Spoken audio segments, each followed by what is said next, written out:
आज हम 10वीं क्लास की हिस्ट्री का चैप्टर नेशनलिज्म इन इंडिया का फर्स्ट पार्ट पढ़ेंगे। आज की इस वीडियो में हम इस पार्ट की इंट्रोडक्शन, सत्याग्रह की शुरुआत, रोलक एक्ट और जलियांवाला बाग की घटना के बारे में पढ़ेंगे। नेशनलिज्म इन इंडिया, भारत का राष्ट्रवाद। इस पाठ में हम 1920 के दशक के बाद के समय के बारे में बात करेंगे और जानेंगे कि कांग्रेस ने राष्ट्रीय आंदोलन को किस प्रकार विकसित करने का प्रयास किया, विभिन्न साम्राज्य समूह ने आंदोलन में कैसे भाग लिया और राष्ट्रवाद ने लोगों के मन को कैसे प्रभावित किया।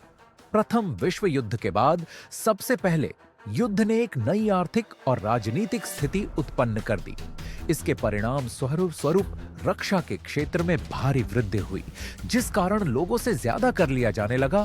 प्रथम विश्व युद्ध के कारण हर वस्तु की कीमत भी बढ़ने लगी।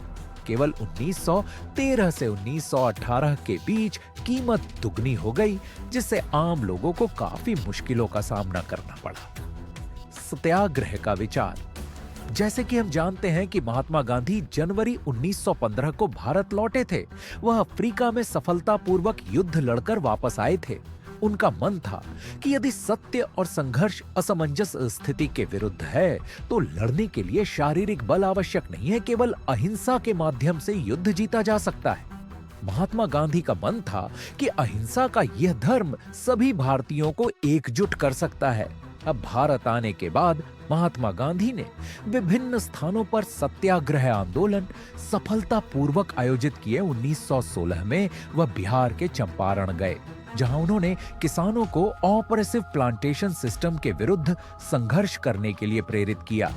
फिर 1917 में उन्होंने गुजरात के खेड़ा जिले के किसानों के समर्थन में सत्याग्रह का आयोजन किया। फसल खराब होने और महामारी से प्रभावित खेड़ा के किसान कर अदा करने में असमर्थ और कर वसूली में छूट की मांग कर रहे थे।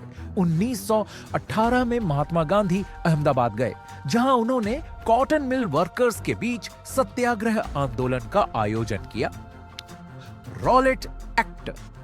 इस सफलता से उत्साहित होकर गांधी जी ने 1919 में रॉलेट एक्ट के खिलाफ सत्याग्रह शुरू किया। असल में रॉलेट एक्ट एक राजनीतिक गतिविधियों को दबाने के लिए राजनीतिक कैदियों को बिना मुकदमे के 2 साल तक हिरासत में रखने की अनुमति दी थी। महात्मा गांधी ने ऐसे अन्यायपूर्वक कानून के खिलाफ अहिंसक सत्याग्रह करना चाहते थे, जिसकी शुरुआत 6 अप्रैल को होनी थी। अलग अलग शहरों में रैलियां आयोजित की गई। रेलवे में वर्कर्स ने हड़ताल कर दी थी, दुकानें बंद कर दी गई।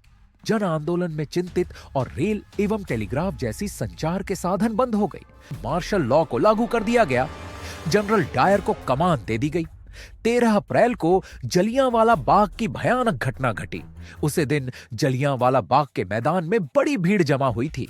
कुछ लोग बैसाखी उत्सव में शामिल थे और कुछ लोग सरकार द्वारा लगाए गए दमनकारी उपायों का विरोध कर रहे थे।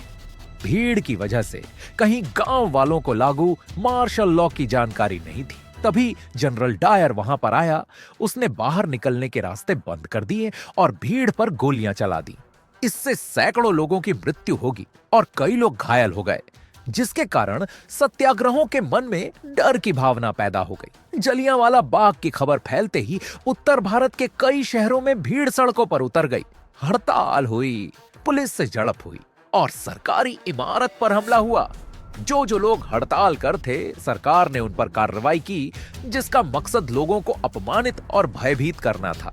सत्याग्रहों को जमीन पर नाक रगड़ने, सड़कों पर रेंगने और सभी साहबों को सलाम करने के लिए मजबूर किया। लोगों को कोड़े मारे गए और गांव पर बमबारी की गई। हिंसा को फैला हुआ देख महात्मा गांधी ने आंदोलन को रोक दिया।